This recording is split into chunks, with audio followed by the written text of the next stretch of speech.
Chittagong metropolitan পুলিশের উপপুলিশ commissioner Amirul Islam এক সংবাদ বিজ্ঞপ্তিতে জানিয়েছেন, চট্টগ্রামের জিএসসি মোড়ে শেখ হাসিনার সমর্থনে স্লোগান দিতে দিতে ছাত্রলীগের কর্মীরা পুলিশের ওপর হামলা চালায়। এর জবাবে পুলিশ হামলাকারীদের লক্ষ্য করে গুলি চালায় এবং 10 জনকে আটক করে। খুলশী থানায় আটক ছাত্রলীগ কর্মীদের জিজ্ঞাসাবাদের সময় সেখানে উপস্থিত ছিলেন যমুনা টিভির প্রতিবেদক জুবায়ের, যিনি আগে পোর্ট সিটিতে ছাত্রলীগের নেতা ছিলেন। জানা গেছে, তিনি সাবেক তথ্যমন্ত্রী হাসান মাহমুদের সুপারিশে যমুনা টিভিতে চাকরি পেয়েছেন। তথ্যমন্ত্রী তার আত্মীয়। জুবায়ের অনুমতি ছাড়া জিজ্ঞাসাবাদের ভিডিও ধারণ শুরু করেন। পুলিশ তাকে ভিডিও বন্ধ করতে বললে তিনি উত্তেজিত হয়ে পড়েন। আমি কি কথা বলতে পারি না? না কথা বলুন, আমি জানতে চাচ্ছি আপনি কি আপনারা প্রশ্ন করলেন? না, আপনি কিন্তু শুরুতেই আপনাকে খারাপ ব্যবহার করতেছেন না, গেছি কিনা সেটার জন্য আপনি আমার কাছে আপনার কনফারেন্সে না গেলে কি আপনার সাথে কথা বলা যায় না? আপনার কনফারেন্সে যদি আমি না যাই, আপনি কি আমাকে এখানে কথা বলবেন না? আমি এসেছি এক ইস্যুতে, আপনি আমাকে বলছেন আপনি আমাদের প্রেস কনফারেন্সে গেছেন। আপনি কি বলতে চাচ্ছেন সেটা জানতে চাই। আমি বলতে কার সাথে কথা বলছেন? আমি যার সাথে কথা বলি সেটা আপনাকে বলতে হবে। পরে বাইরে দাঁড়িয়ে থাকা আটক ছাত্রলীগ নেতাদের পরিবারের সদস্যদের সাক্ষাৎকার নিতে থাকেন। এই সময় ডিসি আমিরুল ইসলাম তাকে এই বিষয়ে ভিডিও না করার নির্দেশ দেন। তখন জুবায়ের ক্ষিপ্ত হয়ে ডিসির সঙ্গে বাকবিতণ্ডায় জড়িয়ে পড়েন।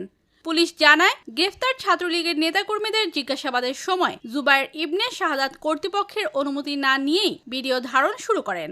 পুলিশ থেকে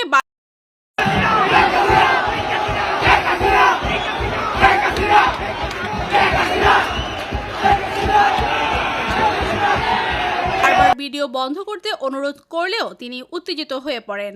পরে তিনি বাইরে থাকা আটক ছাত্রলীগের নেতাদের স্বজনদের সাক্ষাৎকার নেওয়া শুরু করেন।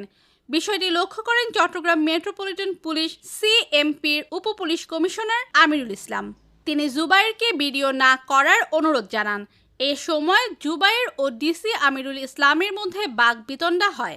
ঘটনার দৃশ্য ধারণ করে তা আবার টেলিভিশনে প্রচার করা হয়। খুলশী থানার একজন দায়িত্বপ্রাপ্ত কর্মকর্তার নাম প্রকাশ না করার শর্তে বলেন, জিজ্ঞাসাবাদের সময় অনুমতি ছাড়া ভিডিও করাটা গ্রহণযোগ্য নয়, বিশেষ করে যখন বিষয়টি তদন্তাধীন। সাংবাদিকদের স্বাধীনতা আছে, তবে সেটি একটি কাঠামোর মধ্যে থাকতে হয়। সিএমপির একজন দায়িত্বশীল কর্মকর্তা বলেন, পেশাদার সাংবাদিকতার ক্ষেত্রে কিছু নীতিমালা ও অনুমতির বিষয় রয়েছে, যা সকলের মেনে চলা জরুরি।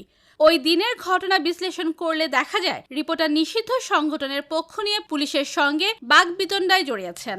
বিষয়টি ঊর্ধ্বতনরা দেখবেন। জানা গেছে, জুবায়ের ইবনে শাহাদাতের ফুফা শাহজাহান শিকদার বর্তমানে